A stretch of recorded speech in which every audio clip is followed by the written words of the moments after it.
Some breaking news this morning on Benghazi as the Senate Intelligence Committee has just released a report they've been working on for quite some time.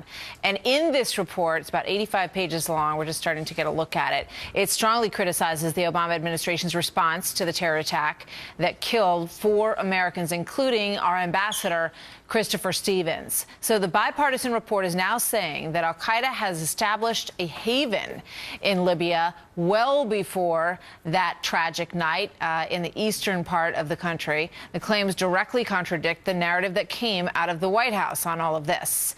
Joined now by somebody who's been on this story from the very beginning. Utah Republican Congressman Jason Chaffetz has been looking for answers. He's on the House Oversight and Government Reform Committee.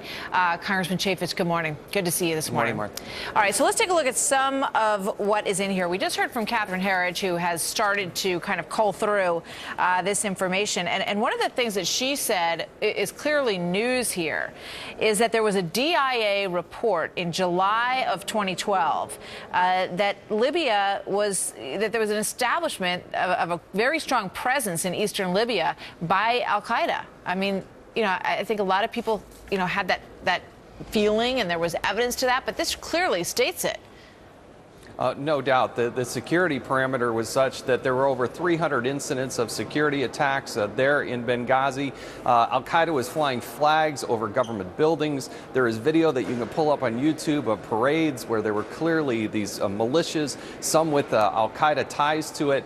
I'm glad they've come to this conclusion and put this out publicly with the Democrats involved in this and saying, no, clearly Al-Qaeda had a very strong presence. They had the motive to be there. They had the physical facilities there. They had the personnel there. Al-Qaeda was clearly in a town that's not very big, in the town named Benghazi. When you look back at that and you think about the pleas that Ambassador Stevens made for security, that he was becoming increasingly concerned about what was going on. I mean, the British embassy had been attacked and they had pulled their diplomat out. So as you point out, it was no secret that things were not going well. I mean, why wouldn't you? It begs the question, why wouldn't you either pull out or provide more backup or have a plan? The military says they didn't even have a plan to get in there if they were needed. April 6, 2012, our facility in Benghazi was bombed. June 6, 2012, our facility was bombed. They breached the wall. 5 days later, the British ambassador had an assassination attempt. The Red Cross had a rocket attack. All the Western flags had abandoned this except the United States of America. But Hillary Clinton, under her watch, she wanted to expand the facility there in Benghazi, but they diminished the security presence. So we had less personnel. They didn't even get to keep the personnel that they had. And one of the key findings from this Senate report, I'm just reading the headlines as you are, is that this attack was preventable. It was. What they wanted to do in the State Department under Hillary Clinton was to, quote unquote, normalize as much as possible. And she testified that she said that the people on the ground made the security decisions. That was never the case. Eric Nordstrom, the regional security officer, was asking, pleading, begging for more resources, didn't get them. The ambassador wanted more resources and didn't get them.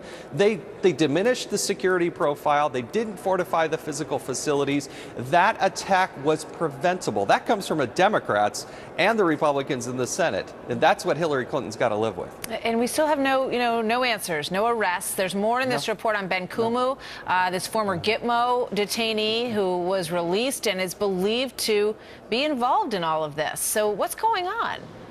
We have this person at Gitmo, and they release him. Now we've got him tied to the attack in Benghazi, along with Mr. Katala and some other very nefarious characters. The media, U.S. media, can go over and freely interview and talk to these people. We are well past a year, and yet we have no arrests. Nobody's been captured or killed. It took the FBI 21 days even to get to Benghazi to do this. This is why it's so important and why it matters. And it's so demeaning for the president and the spokesperson and others to try to label this as a quote-unquote phony scandal. Yeah, it's tough. You look at a lot of people fired up over a traffic jam, and you wonder where the answers are on this, because we all clearly remember the president standing at that podium, very moved by the loss of American life, and promising to those families that he he would find the people who had done this heinous act to 4 Americans. And that, it just leaves a huge question mark in so many minds. Congressman Chaffetz, thank you very much. We'll Thanks, see you Martha. next time. Thank you. Okay. All that stuff about James Rosen and Jennifer Griffin saying everybody knew it in real time when it was happening.